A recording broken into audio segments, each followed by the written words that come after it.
Hello, good evening. So I am glad to have you here with me. We made it to the end of another week with it being Friday. In St. Louis, it was a really cold, windy day. Overall, it was good though. I got some like work related stuff done with my other job coming up, which was good. And I deposited money from working last night. I had a good night at the Grand Slam, so I did that. And then what else did I do after that? Bought some scrubs, which a side note on that is it's crazy how many people are not comfortable with a curvy plus size person. I'm speaking of myself, that's another story for another time. But the good news is that I didn't fall into the trap of somebody's negativity toward my size. Let's see here. What else? And then for supper, I made my chicken and potatoes, which I'm really, really good at. And I had this great idea while I was doing my grocery shopping this evening to get some Deep Eddy's lemonade vodka. Like I've never tried their lemonade version, but I've had the other ones. And I got some, blueberry lemonade to mix the vodka with. And it's pretty good. I had it while I was cooking and while I ate my supper. So don't worry, I've got food in my stomach. I'm not going to be all crazy on you. And you'll see me sipping on it throughout my Go Life. So yeah. So if I seem just maybe a tad, maybe a little bit more relaxed, that might be why, because I have a little bit of vodka in my system. But hey, I'm home, so it's all good. I'm in control. I've done my research. So we're going to have a really good Go Live tonight. So I am really, truly excited to delve into another suit with you guys. So I feel like we're doing a whole lot together, you know? So I'm just excited to kind of delve into this new suit and see where it takes us. For me, personally speaking, after years of reading for myself and then others as well, I love the swords. Each of the suits have a different meaning for me. Whenever I've drawn cards from the swords, it's usually because I'm going through a time of chaos and uncertainty, a time of stress, of growth and change. And these cards have very much illuminated that to me when I have drawn for myself or even for other people. And it's really opened up some very productive conversations about our locus of control over a situation. So first and foremost, you know that I quote Rachel Pollack a whole lot in these Go Lives. And again, I will be referencing her Tarot Wisdom, Spiritual Teachings, and Deeper Meanings. I did get this book, if you live in the area, at Pathways, which is one of our local metaphysical stores. And if they don't have it, they're a very friendly staff. I'm sure they wouldn't mind ordering it for you, you know. They're some of the kindest people I've ever met in my life, you know, and very helpful, So what I'm going to do is Rachel prefaces a lot of, like, before she delves into each suit as far as the respective cards, she gives a description that kind of sets the tone. And when I was researching this card, I was thinking, I totally need to read things from this, you know. No worries, I won't do it word for word or anything, but it's good stuff. So it's really important to note with the Suit of Swords, we are dealing with the element of air now. So with air, we're talking about our intellect, our communication, and action. And she'll bring this up in the narrative I'm about to read. But the sword was the only weapon that was made to, say, fight with somebody. It's not like a knife or an axe that has other uses. So one of the very hard things, it's kind of like a hard pill to swallow with the swords. It can feel uncomfortable and a bit painful. Would be, it's a double-edged sword. So I'll show you guys briefly because we're going to go into this after I read some things from Rachel. So what we're about to delve into is a double-edged sword. So with the swords, we're looking at someone being very confident in their stance on something, very knowledgeable and confident, and they speak their mind on it in a very decisive way. Truths are made known from this, and it can be uncomfortable and it can be painful. And unfortunately, there can arise like miscommunications with this suit.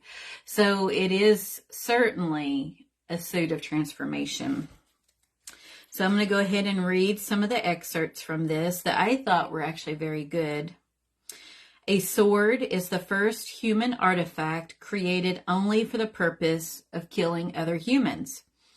Other blades, such as knives or axes, serve as tools or for hunting, such as spears. But a sword is useless for anything but combat.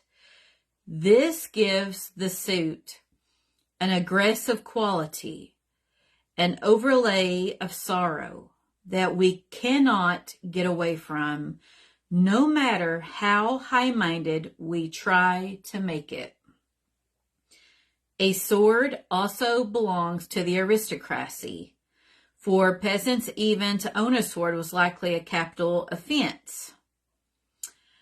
And let's see here. It says here that swords represent air, which in turn is the element of mind.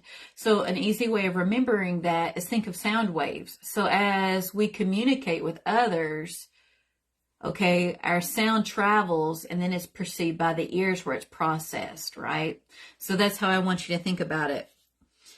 Traditionally, taroists say that it cuts through illusions and makes fine, and she put in parentheses, sharp distinctions, though I confess I've never found this entirely convincing. And she says when you have it with other cards, so it says wands give swords more optimism, cups more gentleness and even love, and pentacles can ground all the mental energy. So she's referencing if you get other suits in with a card from the sword suit, it softens essentially the harshness of the card. Let's see. And then as far as, and I'm going to keep reading about some of the things that she says about the Ace of Swords before I talk about the card like I normally do. It says, even if the deck usually shows scimitars, what a word, the ace generally is a straight sword for a singleness of purpose. At the same time, such swords are usually double-edged, and the idea that it can cut both ways characterizes the entire suit. There is that quality of intellectual penetration, and then there is the conflict and the pain the sword can cause. The ace stands before us, ready for us to take hold. If so, what exactly is the gift of the Ace of the Swords? We can think of it as a sharp mind that cuts through all the confusions of life, penetrates people's armor and even our own defenses. How easily we can slip into metaphors, not just of cutting, but of military action when we speak of the swords. Hi, Christy. Good evening. Welcome. A keen mind is indeed a gift, for it can free us from useless guilt, among other weaknesses. But maybe the sword's deeper gift is sorrow, an awareness of the suffering of life. Some gift, we might think. Can't we just have some chocolates? Like, I love her humor. She's so smart, and she injected humor within her narrative. And yet, isn't it a gift to be able to see the truth of our existence? Does the sword point up or down? And the answer obviously is our sword is pointed straight up. This is a key question. If down, it shows the mental energy entering into physical concerns and daily life. So it's more of that pentacles energy if the sword points down. However, if it points up, the sword shows the mind's ability to go beyond the distractions of the physical and reach principles of truth. And let's see here. What else does it say that's good? And this I thought was really a nice little Easter egg within her narrative. Just never mind my doggies. They're eating, so that's what you're hearing. In the Rider deck, only Justice, the Ace, and the Queen hold swords that do not deviate to either side. So that means out of all 78 cards in tarot, it's only Justice, the Ace of Swords, and the Queen of Swords, which hold their swords completely upright without deviating to the left or right or pointing downward. And I took the liberty prior to coming onto this Go Live of pulling those cards so that you can see them in addition to the Ace of Swords, which we're about to get into like we normally do with the symbols and the meaning and all that good stuff. But take a look here. So our Queen of Swords, she is holding that sword completely upright. And then Justice from the Major Arcana. Again, holding that sword upright. And as per Rachel Pollack, these are the only 3 cards from all 78 cards in tarot where the figures are seen holding it upright. And again, that is very significant because just to reiterate for the purpose of hearing it again to help us remember it, if it's pointing down, and we're talking about the swords, it shows the mental energy entering into physical concerns in daily life. So again, it's very much that pentacle energy, right? Earthly. However, if it points up, the sword shows the mind's ability to go beyond the distractions of the physical and reach principles of truth. Very much the sword energy, which is very much encompassing of the element of air. Okay. So I thought that was beautiful. Again, if you're learning tarot, I love this book. It's probably one of my favorite books. I so recommend it. And yeah, we'll kind of like leave off with that there. So what we're seeing with the Ace of Swords is just like anything in tarot, when you have ace, it is the equivalent of the number 1. So we are at the very beginning of a new journey with the element of air, and we're talking about intellect, communication, and action. And so what we're seeing here is we have the Cloud, and just like some of the other tarot cards we've seen with the Ace, we have a bit of divine intervention. So when we see the hand, which is that huge hand coming from a cloud, it's, how do I put it? We are in control of only so much in our life, right? There's certain external circumstances beyond our control, like other people and situations. But if you're thinking about source, whatever your faith is, it's a beautiful thing. But it's the impact of source on your current living state. And it's that impact that helps you discover your truth. And with the Ace, this is somebody coming upon that realization with the common things that we review, such as relationships, and no matter what form they take, career or finances, they come upon a realization and they speak their truth. Okay, so think of this kind of like Rachel said. So the sword is seen like a weapon. This is somebody stumbling upon, or could be after considerable effort, this truth, and they will share it, communicate it, and make it known. So with this crown, yes, it obviously can stand for, say, nobility, royalty, but more so, especially with it being at the very tip of the sword, which can, say, theoretically penetrate something or someone, this is somebody taking ownership. There's a beauty in their truth. There's a victory in that. And that's why we see the wreath, which is kind of loosely hanging off the sides. Very similar to some of the other cards we've reviewed in tarot, where there's a character wearing like a laurel leaf that goes around the head like a headband. That's also synonymous for victory. This is somebody having that big aha moment where the light bulb goes off above their head and they're wanting to put their truth out there, which is a good thing. So with this card upright, this is somebody not trying to theoretically or metaphorically stow the conversation under a rug and not face it. This person is very much ready to have this conversation and do it head on. One of the shadow sides to this card is to do it in a way like we've talked about in other go lives, where they are not seen as arrogant or aggressive. With the swords, it has a shadow side of being very abrasive.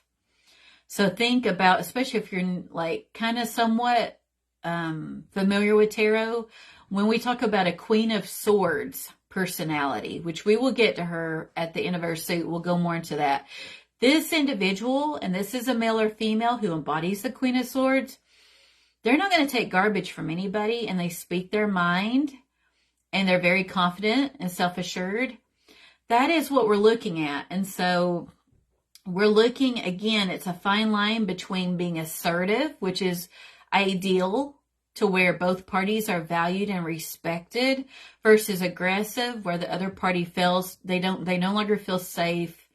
They don't feel like they're in a safe place to communicate, and they shut down, which you don't want anybody to feel like, because then you don't achieve your outcome. And then we see yellow. So with this yellow, think about all the other things that we've talked about with these tarot teaching moments with what yellow stands for. There's illumination, warmth. They see where they're going. Their path is totally illuminated. And again, we're talking theoretically. They know where they're going with this conversation, ideally, what outcome they're hoping to achieve. And they're literally, imagine yourself, me, or somebody else, they're literally picking up that sword. They are going to deliver this communication. It's a very empowered viewpoint. The sky in the back of this card is white. So there are no, other than divinity, other than source, we don't have clouds obscuring our view. Again, a very illuminated truth is going to come out. It's not going to just be not addressed, right? And then in the background, because I'm always telling you guys to observe what's going on in the environment. It's very critical and important you take in, just taking the details of the card. You see so many things between the color variations and the environment. We see mountains and we see the sea. So with what that is, we're looking at ambition. We're looking at the beginning of a journey. Okay, because we've got to go all the way to 10 again. We're in a different suit. We're at the very beginning of a journey. This person is taking ownership of their journey, and they know it's not going to be easy. They know their journey's not one and done at the ace, that they got to make it all the way to the 10th one. There will be some sacrifices. There will be discomfort and pain felt. And remember, with tarot, this is not a linear journey. So it is perfectly normal for any of us to go and be at any point in time. We could go forward and then we can go backward, because it's just part of the human journey, right? So when you're thinking about love or even platonic friendships, this could be a conversation where something has been off with the relationship and it hasn't really been addressed. And then it's somebody saying, I want to talk to you about this. It's really eating at me, and I want to tell you what I'm thinking, and and it's uncertain how the other person is going to handle that. But this person in this card is picking up that theoretical sword. They are going to deliver their truth, and that is a beautiful thing, because again, you have no control how others, perceive your communication. As long as you're being respectful of others and you're wording it appropriately, then you can, even if they don't necessarily take it well, whether it be a romantic relationship or friendship, at least you respected the person and it was a safe environment and you spoke your truth. And there is value in that. There's a beauty in that. With career, this is somebody who is not bored. This is taking on something new, to where it's an intellectually stimulating job. So this is not a monotonous job that we're talking about.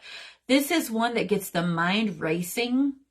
It could be seen as especially a job where somebody gets a new one, like a new career, and they're learning everything about it. And they're learning from books, the people they work with, learning hands-on, very highly intellectually stimulating. That's what we're talking about with swords energy. With finances, we are looking at a financial decision being made, not at all based with that Cups energy. Emotions with swords like to keep the emotions out of the equation. So with swords, it's all about the brain over the heart. So looking at, like, say, for example, if someone's asking to borrow money, this individual will think, well, are they going to pay me back? Can I trust them? Can I afford to lend them money? They're not going to act with that watery emotion that we learned about with Cups. So that's important to point out. Now, so I'm going to go ahead and kind of go over some of those meanings, just to kind of go over those again to be thorough.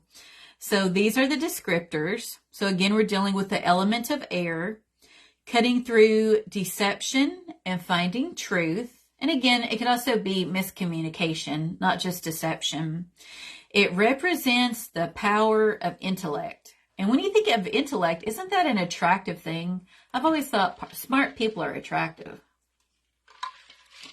Probably because I find them interesting, you know. It's not just looks. It's a new beginning, decisions with clear thinking. It heralds action, drama, and sometimes confrontation.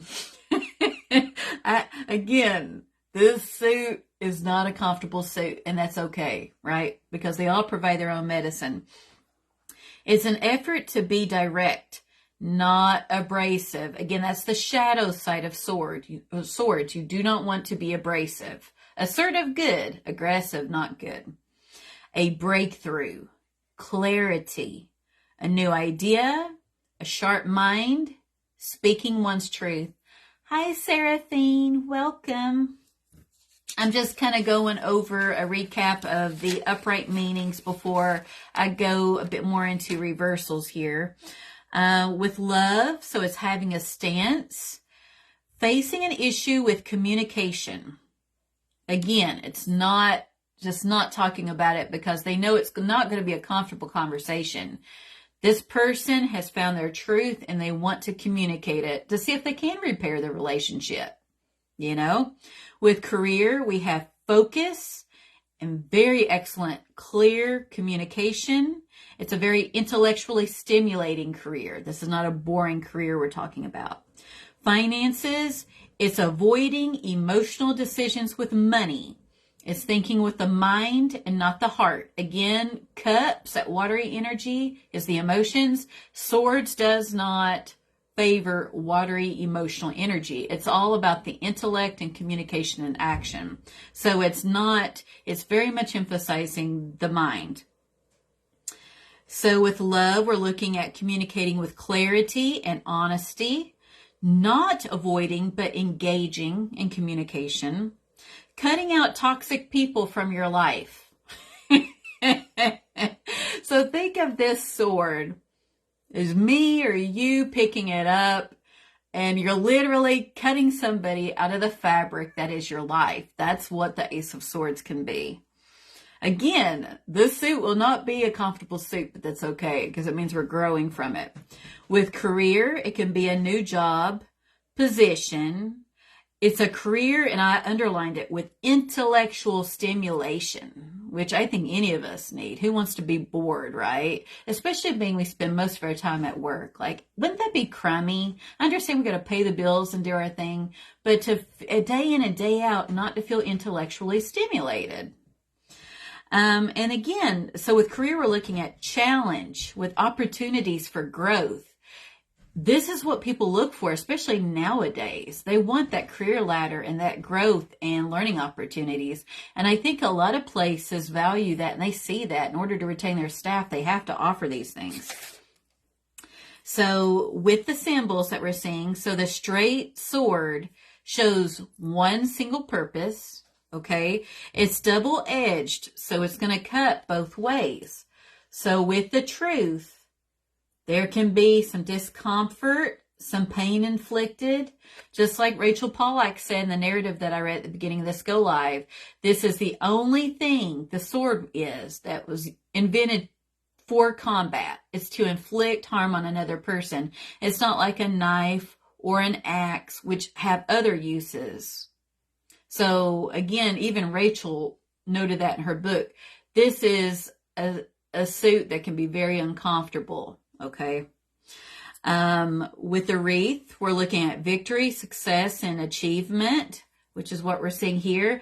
And again, we have the crown for that victory, that triumph, finding your truth. And then the mountains and sea in the background, there's obstacles to conquer and share ambition. We're at the beginning of another journey. We're in the sword suit now. This is a very intelligent person that's motivated and wants to grow. They are not afraid of obstacles. Hi, Tim. Welcome, honey. That's my husband. It just hopped on. So let's see here. So with reversals, so, I've been delving a bit more into reversals because they happen, So we're looking at the perception of not feeling adequate. So when it's upright, someone is speaking their truth. They're making very good eye contact. Of course, cultural considerations. Some cultures find it very rude to maintain eye contact. So always be familiar with who you're conversing with, right? From a cultural viewpoint and being respectful of that. But this is somebody not feeling confident. They could be unsure of themselves, avoiding their truth, and because they can't find clarity. It could be an environment of chaos, not having adequate communication. It could be a decision going against you when it's in reverse. So let me flip this guy back over. So say, and this has happened to me even, and I actually interview well because I've had quite a few interviews in my life. But I've had interviews where the person, they don't like me for whatever reason it may be. They don't think I'm a good fit for the job. So that would be the reverse sword energy, and it's totally palpable. Like, I don't know if I'm the only one who's been through one of those interviews, but when an interview doesn't go well. Or this could be like a test that somebody doesn't pass, or they don't get into college, although they worked hard to apply for it, and they feel really bummed out. Like, if any of you guys are like Gilmore Girl fans, because I totally am. Like, I've watched the series, I don't know how many times. Like, I lost count, and Tim can attest to that.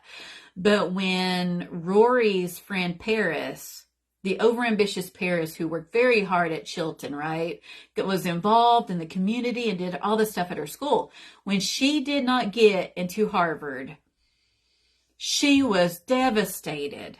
Well, we're talking about that reverse sword energy with that, right? Because no, it didn't work out. It's not being able to hold your ground against more dominant personalities. So one way of remembering that is, say, when it's upright, it's kind of like a thumbs up. It's victory, right? Well, if it's pointing downward, then it's like a thumbs down. It's like losing. It's a loss of some sort, right? Miscommunication. Again, that is off. So we're looking at chaos, brutality, confused thoughts, unsure of self. There's no clarity. So it is not a good time to make decisions. It's also not a good time to take action. So this individual, if it's a reversed energy, they need to go back and reflect on their plan. And kind of like that saying that we've all heard of, and I know you guys have heard about it, that it's the wrong time and place for this conversation. If someone ever tells you that, or if you tell somebody else that, that's a reverse swords energy. They're saying, or you're saying, this is not the time or place to reveal what you think is your truth. I laugh because adulting is such a trip, right? So with love, we have failure to communicate. Career, there's boredom, miscommunication, and there are not any realistic ideas, right? And finances, they say to review financial statements and look into things because there's mistakes and unclarity as to where money has went. So I thought that was interesting to bring up. And I think I have covered everything I wanted to cover with this card. And if you're hopping on, don't worry about it. You can always check it out.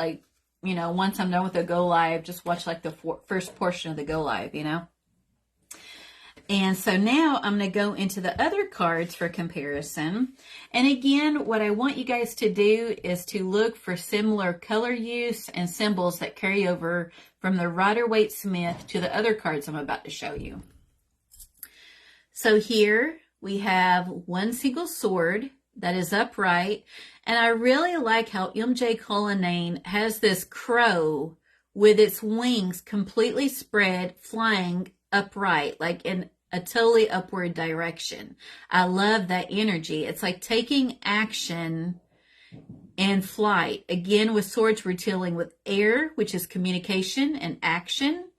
And our little crow friend is totally making their truth known and taking the action forward on that. Now, in contrast to the Rider-Waite-Smith, there are some clouds, okay?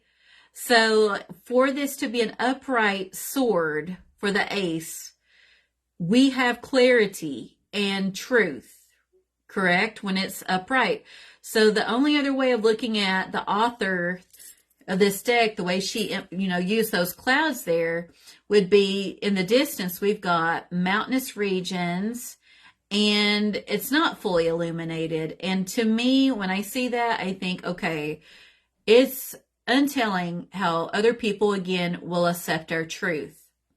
We do not know if after revealing our truth, if it's going to change our complete trajectory. It may end up having us quit a job. Okay? Or they could be like, you know what? I don't want to deal with you. Don't show back up to work. I wish I haven't had that happen, but I'm just giving you little playful examples. With a relationship, romantic or friendship, the person could be like, no, I don't agree with you and I don't want to see you anymore, and it's painful, but you delivered your truth, right? So that could be what we're seeing. And I like how we have that wreath, that laurel behind our crow. So no matter how this communication goes, it is one of victory. It's a very powerful, empowering feeling, this truth, right? And then there are a lot of dark tones used in the card. And I like how she put in a rose here. So we generally do not see a whole lot of vegetation and growth until we proceed more on our journey. So with this red rose, I think of other descriptors of red, which would be like passion, love. So obviously somebody's going to expend their energy on something that they care enough to converse about. Or why bother, right? So that's another way of seeing that. And there's a beauty to that. It's like an illumination. Like it started off as a seed before somebody found their truth. And it grew, and then out came the beautiful truth and the enlightenment. So that's what that means. I like how this one shows literal enlightenment. And it took this figure, this lady, sometime to come across this. So we're seeing her mind as like a big winding staircase. And in the very center, we have this yellow golden light, which again, think about all the descriptors I normally use for yellow, but we're seeing enlightenment. And we see the infinity symbol. We see various like sigil use. Very intelligent person. This really does a really great job of reflecting intellect. This is not an unintelligent person. Okay. So to me, when I see this, it's like, despite all of this chaos going on in her head, she finally found where she was trying to go and that beautiful ray of enlightenment. And I like how it shows turning inward. So like in the book club, tomorrow night I'll do a go live talking about the book and how to embrace that high priestess energy. But that's what our figure's doing. She is reflecting inwardly, that hermit time I've referenced, and listening to her gut, and she found her truth. And again, there's a beauty in that. And then in the background, we've got more, stairs to do. Her journey's not over. It's just her intellectual one. She has come across the truth. And the way that her chin is tilted a bit upward too. So we're seeing that divine influence that I referenced at the beginning of the Go Live with this cloud, with this big outstretched hand. So from a fatalistic viewpoint, It's source.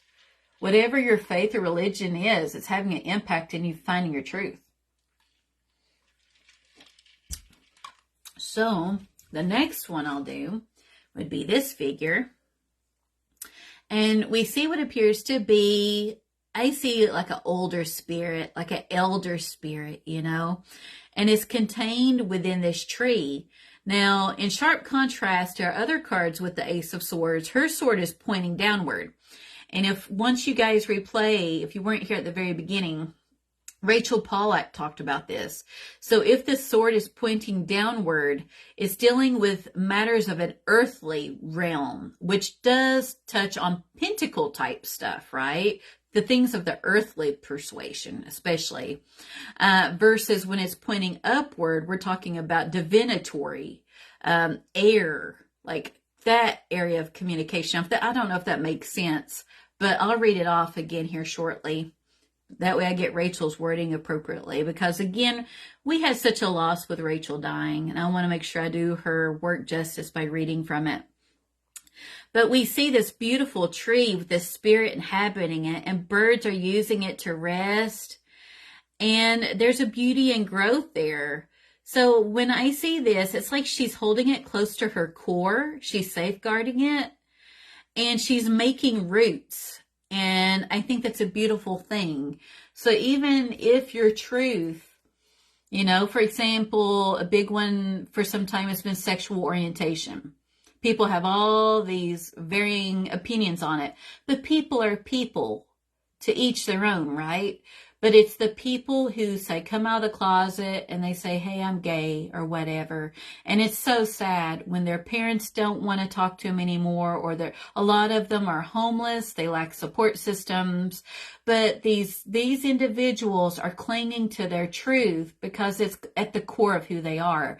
And that beauty that comes from these people, despite going through rejection by people they love, that they've known since they were born, to be rejected just by being who they are.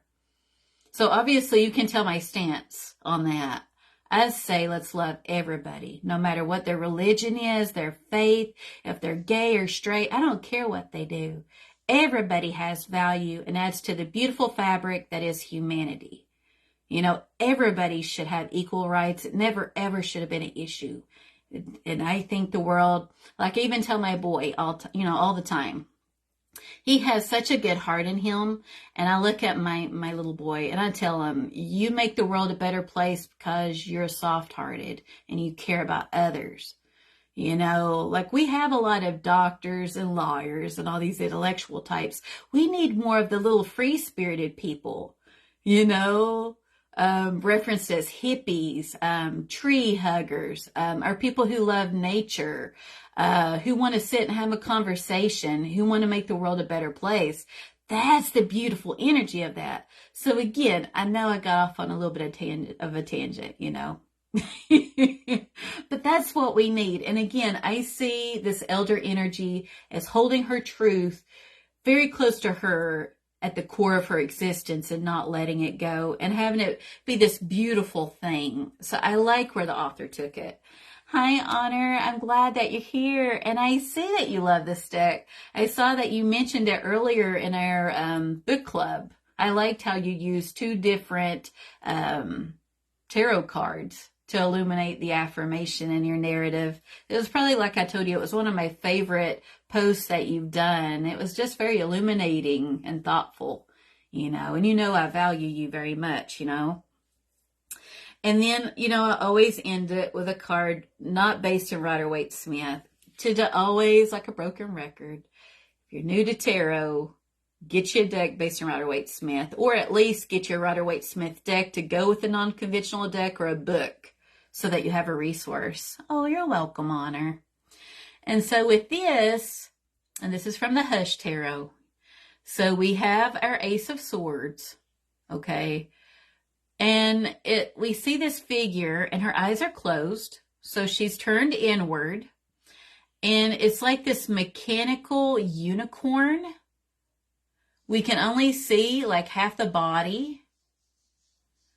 And other than that, I mean, other than turning inward, which I get more intuitive vibes, and with how obviously, even though we can't see the legs and the back, it's turned in more of like, it's standing on its hind legs. So it has that night energy, like it's about to take action. So I get that vibe from it, but I don't get everything else.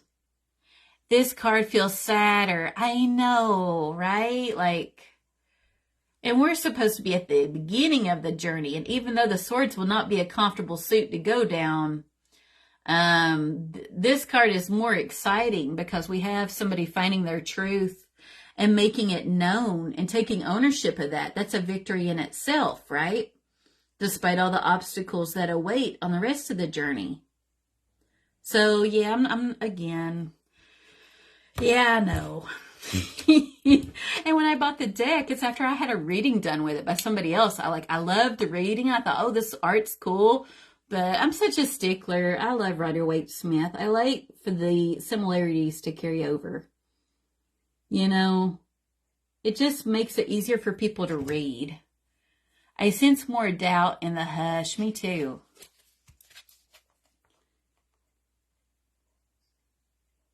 Yeah, I was either told or I read it somewhere by the art they have in the Hush Tarot is actually at random. It was somebody's art that they totally put into a tarot deck. So it could be why there's just a lot of just no similarities with tarot. Like there are little to none, you know. But for the art itself, it's a beautiful deck. So I try to make sure I say something positive about it because it is beautifully drawn, you know, and the cardstock is good. So that wraps us up on the Ace of Swords. And I will be downloading some videos tonight onto YouTube. So one way you guys can do it is if you're behind or new to the group and you're learning tarot, then I would totally say just hop onto YouTube. That'd be the easiest way to do it. And you can watch the videos there. Let's see. So Honor says, in some ways, tarot can be as individual as oracle decks. I completely agree. And I like that because I think one reason I own so many different tarot decks, other than I tend to obsess over things that I really, really like. And that's just part of my personality. My husband can attest to this after being with me for 20 years. But I like how tarot decks, how they're done differently. I like for stuff to carry over, obviously. I know you guys can kind of feel that out about me.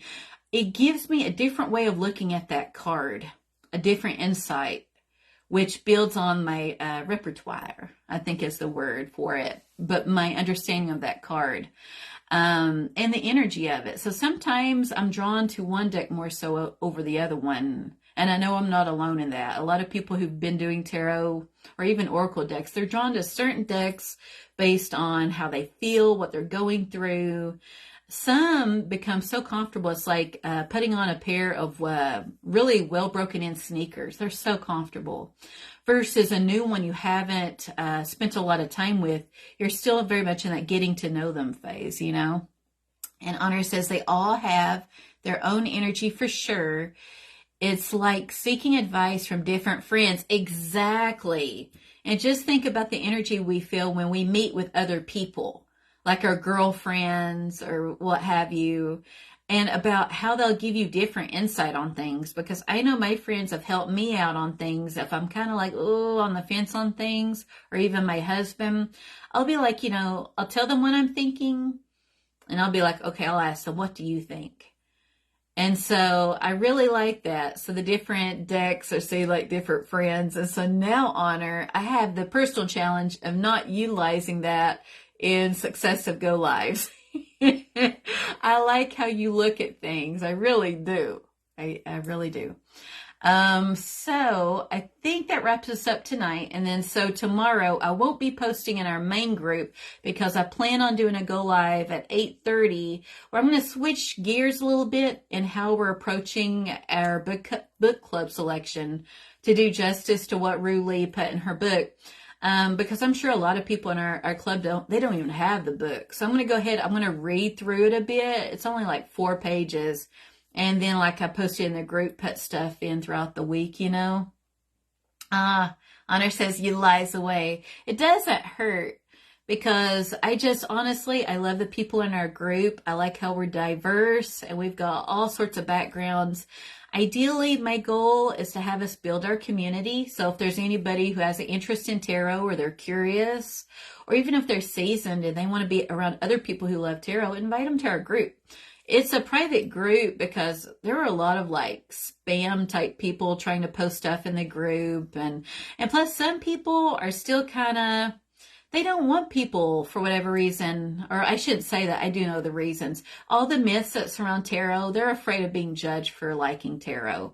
So that's why I decided we're making Mountain Crow a private group to where people can interact and express their viewpoint and feel safe, you know? And then right now with our book club selection, we're not going in depth on these cards like we do with these tarot teaching moments. Not at all. Really, story skims very much the surface of the card and goes directly into how to embrace that energy that that card has to offer and integrate it into your daily life. And from doing that, it makes the mundane more magical, if that makes sense. It adds color and interest to your life, a different lens to look at your life through. I really like how her book is written, so that's why I want to do justice to it. I'm hoping tomorrow night in the book club I can see comments like I am now because I love the interaction. And Honor says they are very complimentary, I think, and I agree. I like how we go into these cards in depth in our group, but then in the book club, we're talking about application and it literally embracing that energy and utilizing it, if that makes sense. It's like a different way of looking at it. And to me, it's interesting. And I know we'll get there. Just like anything new, you got to tweak it. But I believe in the people that are in our group. I love our group. When I refer people to our group, even when I was working the Grand Slam last night and I hand out my business cards, I tell people I've got the best group. I've got people who are curious about tarot, people new to tarot, seasoned readers, and people are respectful with their communication. We haven't had any silly people, and if we did, I wouldn't keep them in our group. I wouldn't put up with that silliness. But so far, we've lucked out, not had any craziness. So I think that does it. And of course, Sharon, I will be promoting her tomorrow. I'll put another post up. If you can make it, and that would be at 8 p.m. on Sunday, please tune in for her go live. Like, I love her. I love her spirit, her understanding of tarot. She's very colorful and animated. I guess like many of us are. Not boring. Not at all. And so it'll be interesting to see how she reads the cards, her style. Each tarot reader has their own style. I love it. So I would say try to make that, of course. And I think that's the gist of it. And then Honor said, I watched her on Instagram today. Oh, that's cool. I didn't even know that. I'll have to check her out on Instagram. I've got her on my Facebook. Maybe I haven't done the Instagram thing. Or maybe I wasn't on my phone when she went live. I bet that was a treat.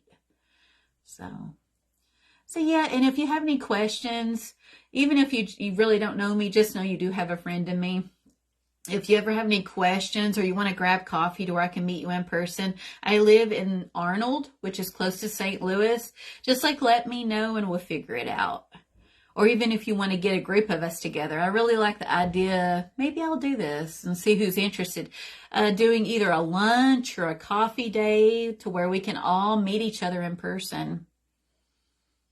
And then Honor says it was a link on Facebook. Oh, okay. I'll have to check that out. Maybe it was on our page. But I like the idea of meeting you guys because you make my life better being in it. And I am grateful for you beyond words, you know. So I will go ahead. You guys know I can talk forever. And I'll let you go. And yeah, I think it sums it up. I hope you have a good night and stay warm and safe wherever you are. Bye.